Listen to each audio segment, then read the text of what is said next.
Maaring you are experiencing some tests and challenges right now, maybe related to your finances or maybe shortage of finances.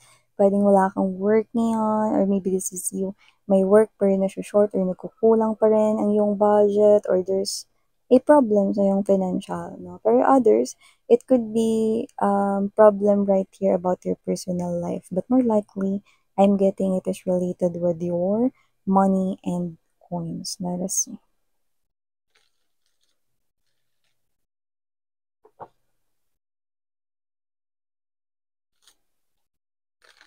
We have here now the Six of Coins. It looks like there's an energy right here helping you get through dito sa situation na to regarding your pentacles, na may tumutulong sa'yo dito, no? Someone here could be helping you out. Okay, baka meron kang friend na madaling malapitan or mabilis rito na sumaklolo or tumugon sa iyong mga text or tawag, no? Yeah, I'm seeing someone here na very responsive kapag ka tinext or tinawagan mo siya. Yan. Maybe a friend, but for some reason, nakaka-vibe ako dito na parang hindi lang ito basta friend, no? Yung feelings niya for you. I think there's something more here. We're gonna take a look at that. Let us see. Yeah, look at that. Look at that. This person here is appearing as this Ace of Cups, and with the different pieces of the moon, I think this person here, meron siyang, yeah, this person here is in love with you. Yeah, that's the word I heard. Love.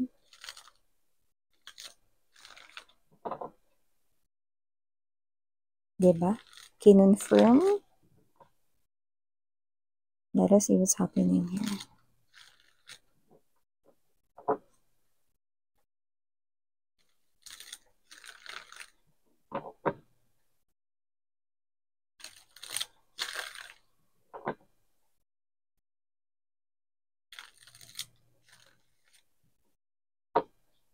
Okay. Thank you so much, new subscribers. Ako po si Ian, welcome. At sa mga returning viewers, thank you sa inyong walang sawang support.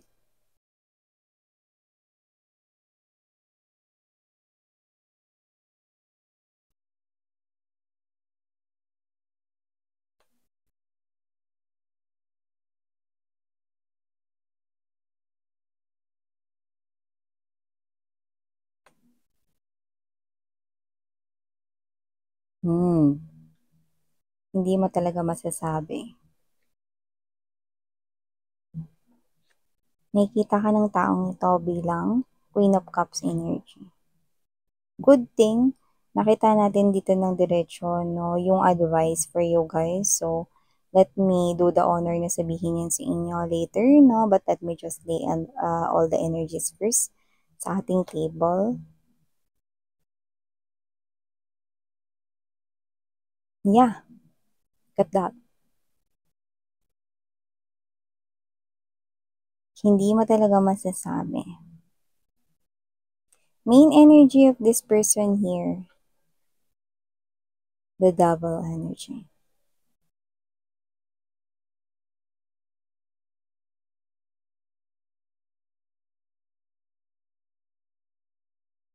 This is not your ex, but this is someone here who desires you so much.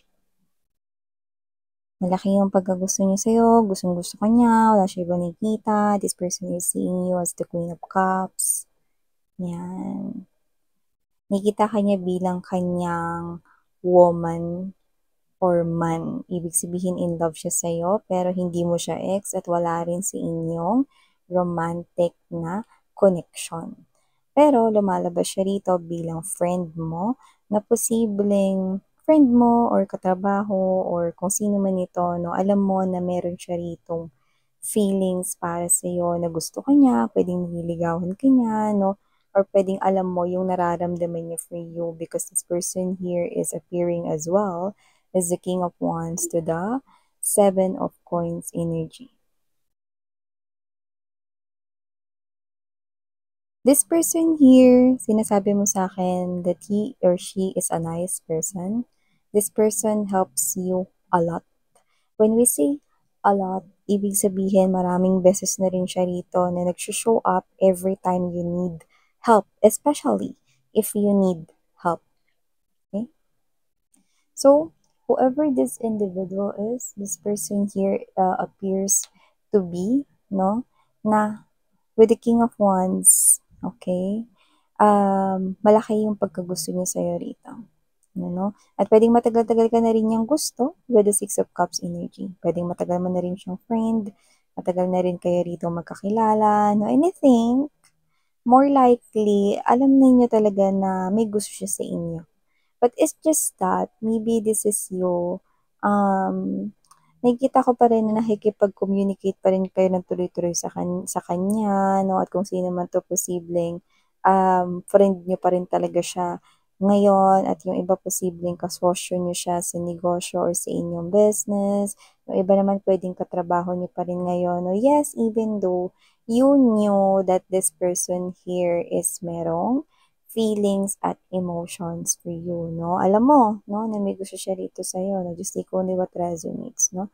Tuloy-tuloy at nagiging consistent with the Eight of Wands energy, Six of Coins, Eight of Coins right here, no? Ang pagpapakita niya sa'yo rito ng, tuloy-tuloy, ang pagpapakita niya sa'yo rito ng pagiging thoughtful, nice, mabait, no? Ganun pa din. Okay? Maybe hindi lang niya sinasabi na panliligaw yun, pero posibleng tuloy-tuloy yung pagiging mabait sa'yo nitong person na to. Like, let's say, no, umorder siya ng food for you, no, at hindi kanya sinisingil doon, sarili niyang gastos yon, no. And this person here, no, buys gift, no, para sa'yo, or buys merienda for you, binibilan kanya ng drinks, no. And this person here, every time na may favor ka, this person here always nandyan, no, para pagbigyan yung favor na hinihingi mo. Kaya nga sabi ko sa inyo, a lot. Marami na siya ritong nagawa, no? There's a lot na mga bagay na siya ritong nagawa at naitulong sa'yo, especially when it comes to your money problems or financial problems. Yan, no? Sige, tulungan kita. Yan, no? Every time na may problema ka, lalo na pagdating sa pera, yan, no?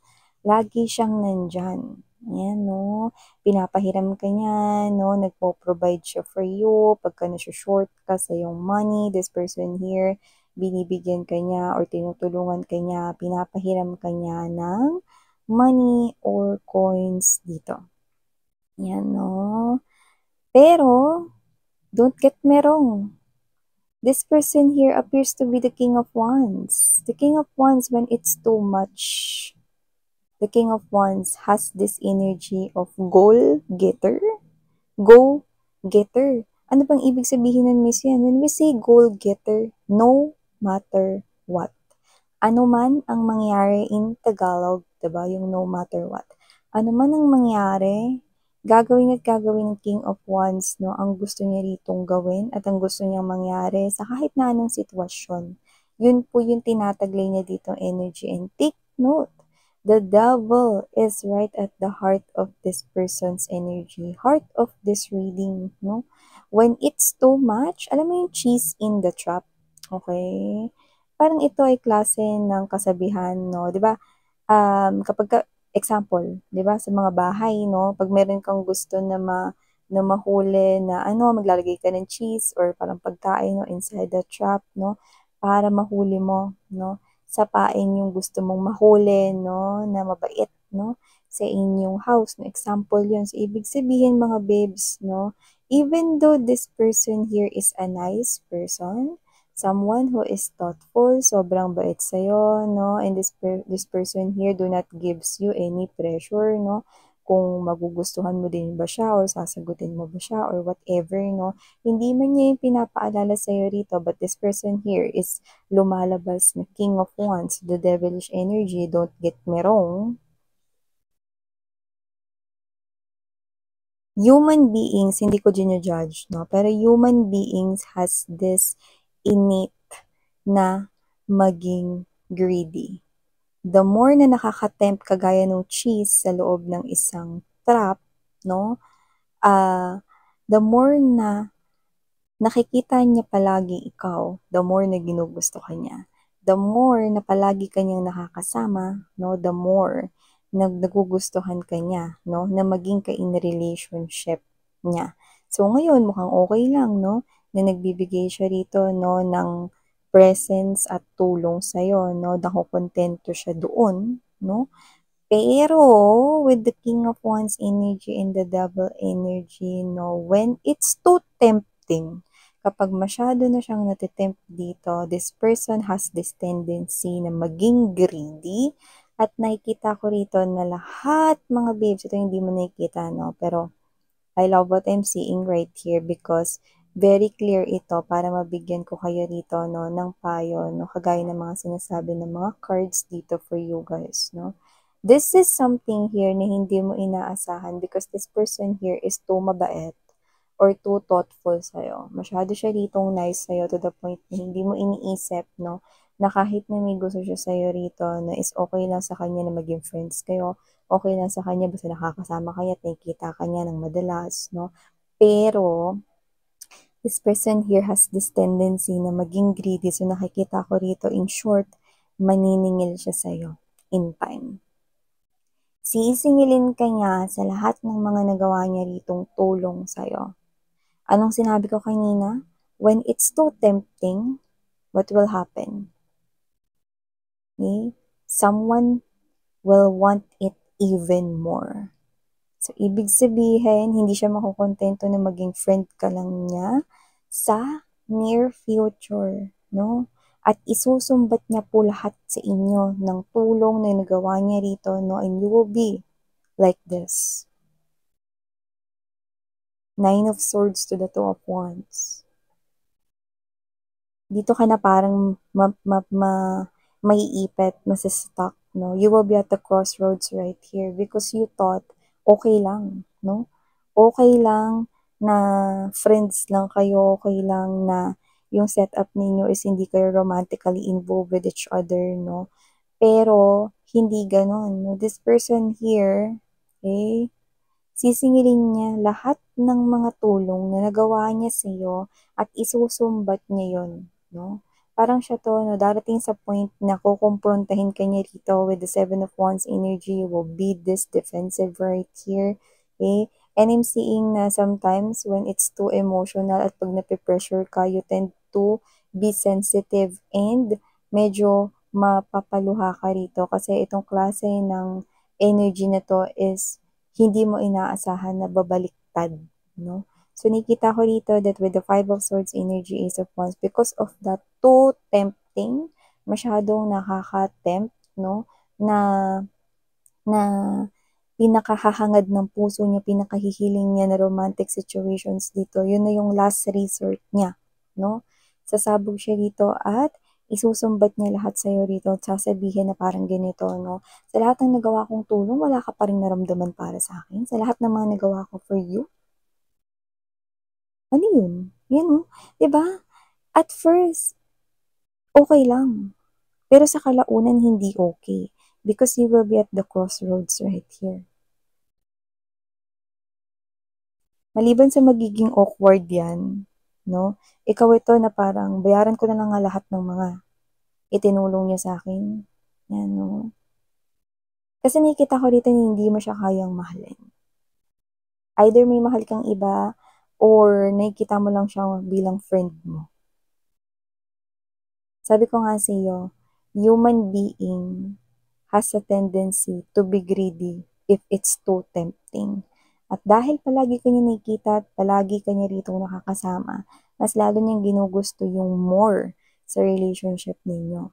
So, more than friends yung gusto niya rito, no? And this person here loves you from the start pa lang. At ang tao rito, mga babes, no, na magiging desperado is hihingin niya yung connection na maging kayo kapalit ng lahat ng naitulong niya rito. Pero syempre, hindi niyo yun kayang ibigay, no? Hindi porque tinulungan kayo na maraming beses, in love na rin kayo. Syempre, hindi yun ganun. Diba? So with the Seven of Pentacles energy, King of Wands right here, nakikita ko rito, no, na itong person na 'to, 'no, ay patuloy pa rin na magbibigay sa'yo rito, 'no, ng atensyon, patuloy pa rin na magbibigay sa'yo rito ng tulong, pero yun nga yung hindi ko gusto sa energy niya, dahil sa kalaunan sisingilin ka niya at hihingin niyang kapalit ay ang pag-ibig mo. Alam naman natin na hindi dito natuturuan ng puso, 'no, lalo na kapag ang isang kaibigan ay nakikita mo lang bilang isang kaibigan, gandun lang 'yan. 'Di ba? Kasi may mga friends tayo 'no, na kahit titigan natin 'no, kahit na mag face to face pa tayo sa kanila, wala talaga tayong maramdaman 'no. Friend talaga ang tingin natin sa kanila at ikaw nakita kong gano'n ka sa kanya. So, hindi ko nakikita na masusuklian mo siya rito ng love pero posibleng, gumawa ka rito ng paraan para maibalik ng unti-unti 'no, sa pamamagitan ng pera 'no or salapi 'no, ang lahat ng naitulong niya sa'yo.